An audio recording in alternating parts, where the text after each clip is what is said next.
उत्तर प्रदेश के मुख्यमंत्री योगी आदित्यनाथ आज कानपुर पहुंचे।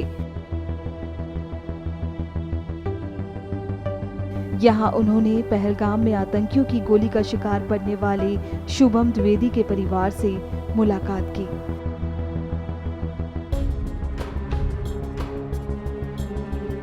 इस दौरान उनकी पत्नी सीएम योगी के सामने हाथ जोड़कर रोती दिखी। सीएम योगी ने यहां परिवार को ढांढस बंधाया। ये घटना बताती है कि आतंकवाद अब अपनी अंतिम श्वास ले रहा है। निर्दोष पर्यटकों पर हमला जाति और धर्म पूछ करके बहन बेटियों के सामने उनके सिंदूर को उजाड़ा जाए, यह कोई सभ्य समाज स्वीकार नहीं कर सकता। और खास तौर पर भारत के अंदर यह कतई स्वीकार्य नहीं है।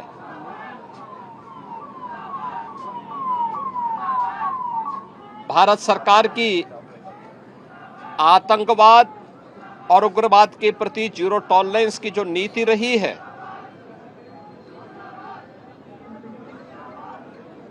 वह प्रभावी ढंग से आतंकवाद का नेस्तनाबूद करेगी। और आपने देखा होगा कल इसकी शुरुआत, इसके ताबूत पर अंतिम कील ठोकने की शुरुआत हो चुकी है। आदरणीय प्रधानमंत्री जी की अध्यक्षता में सीसीएस की बैठक में जो निर्णय लिए गए हैं, आदरणीय गृह मंत्री जी ने स्वयं उन क्षेत्रों का दौरा किया और आगे की रणनीति के साथ ही आतंकवाद और उग्रवाद के खात्मे की एक नई पहल के लिए अब पूरा भारत आगे बढ़ा है। आतंकवाद और उग्रवाद के प्रति जो जीरो टॉलरेंस की नीति है, पूरे भारत को इस दुखद घड़ी में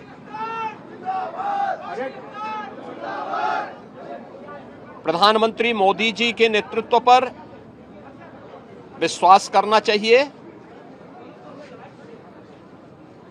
मैंने अभी शुभम द्विवेदी के परिवार के सभी सदस्यों से मुलाकात की है।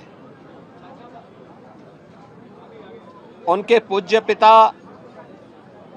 से मेरी कल भी बात हुई थी और रात्रि में ही उनकी बॉडी यहां पर आई है।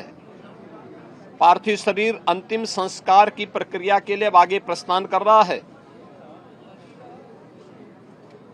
परिवार दुखित है। शुभम द्विवेदी परिवार का एकमात्र पुत्र था। 2 महीने पहले ही उसकी शादी हुई थी। परिवार दुखित है। मैं दिवंगत आत्मा की शांति की कामना करता हूं। परिवार के लोगों के प्रति हमारी पूरी संवेदना है। दुख की इस घड़ी में पूरा देश इस अमानवीय और बर्बर कृत्य की निंदा करता है और इस बात के लिए भी हम आश्वस्त करते हैं कि जिस तरीके से वहां पर जो कृत्य उन आतंकवादियों ने किए हैं, हिंदू माँ बहनों के साथ जिस प्रकार की बर्बरता उनके सामने ही उनके सिंदूर के साथ किया गया है, इसी प्रकार से आतंकवादियों और उनके आकाओं को उसकी सजा जरूर मिलेगी, इसमें कोई संदेह किसी को नहीं होना चाहिए। मैं पूरे परिवार, हम और हमारी पूरी सरकार है, डबल इंजन की पूरी सरकार पीड़ित परिवारों के प्रति साथ खड़े हैं।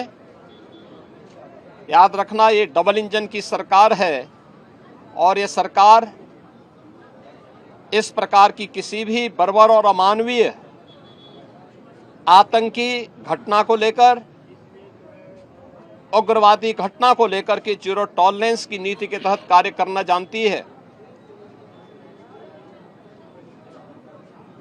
यह वह सरकार नहीं जो आतंकवादियों पर दायर मुकदमों को वापस लेती हो या वहां पर भी अपना वोट बैंक देखती हो।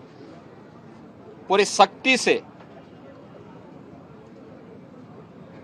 ऐसे तत्वों के विषैले फनों को कुचलने का कार्य होगा जिन लोगों ने आतंकी घटना को अंजाम दिया है या इस साजिश का हिस्सा बने हैं। यह